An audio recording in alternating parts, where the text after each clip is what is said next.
જૈન મિત્રો, રાજકોટ મહાનગરપાલિકાની ચૂંટણી પૂર્ણ થયાને 15 થી 20 દિવસ થયા છે, ત્યારે ગઈકાલે મોડી રાતે રાજકોટની જનતા લાગણી સાથે જોડાયેલા મંદિરો, રાજકોટમાં અલગ અલગ વિસ્તારોમાં મંદિરો તોડવામાં આવ્યા પોલીસ બંદોબસ્ત સાથે, અને ક્યાંક ને ક્યાંક હાઈકોર્ટ અને સુપ્રીમ કોર્ટનું બાના તળે આ મંદિરો ઉપર ડિમોલેશન કરવામાં આવેલું છે. ત્યારે કોંગ્રેસ પક્ષ છે એ રાજકોટની જનતાની જે વેદના છે એને વાચા આપવા માટે રાજકોટની જનતા સાથે છે.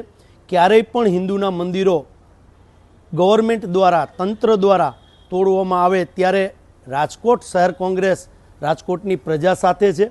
પણ આપના માધ્યમથી હું કહેવા માગું છું, આ જે અંધ તંત્ર છે એમને, કે અંધ તંત્રએ ક્યાંય લોકોને વિશ્વાસમાં લીધા કે મંદિર ઉપર ડિમોલેશન કરતા, કોઈ સાધુ સંતોને વિશ્વાસમાં લીધા, માત્ર ને માત્ર ભારતીય જનતા પાર્ટીની ગવર્મેન્ટ રાજકોટ મહાનગરપાલિકામાં હોય કે ગુજરાત સરકારમાં ભારતીય જનતા પાર્ટી હોય કે નેશનલ લેવલે કેન્દ્રમાં ભારતીય જનતા પાર્ટી હોય, વાત માત્ર હિન્દુની વાત કરવાની, રામના નામે મત માગવાના, પણ ભગવાનને અડધી રાતે એમના ઘર વિહોણા કરવાના, ત્યાં બુલડોઝર ફેરવવાનું. આ રાજકોટની જનતાની વેદના છે. એના માટે કોંગ્રેસ પક્ષ તરીકે અમે તો લડશું જ, પણ રાજકોટની જનતાને પણ વિનંતી કરું છું કે રાજકોટની જનતાના જે લોકોને આપણે લોકપ્રતિનિધિ તરીકે ચૂંટીને મોકલ્યા છે, આપના વિસ્તારના કોર્પોરેટરો હોય, આપના વિસ્તારના ધારાસભ્ય હોય, એમને પણ એક જાગૃત નાગરિક તરીકે ફોન કરીને પૂછો કે આ બાબતે આપનું મૌન કેમ છે.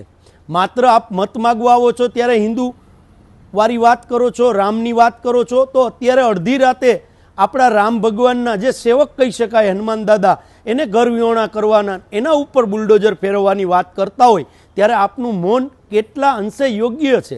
આ એક પ્રજાએ પ્રશ્ન પણ પ્રતિનિધિઓને, લોકપ્રતિનિધિઓને પૂછવો જોઈએ, આવી મારી વિનંતી છે.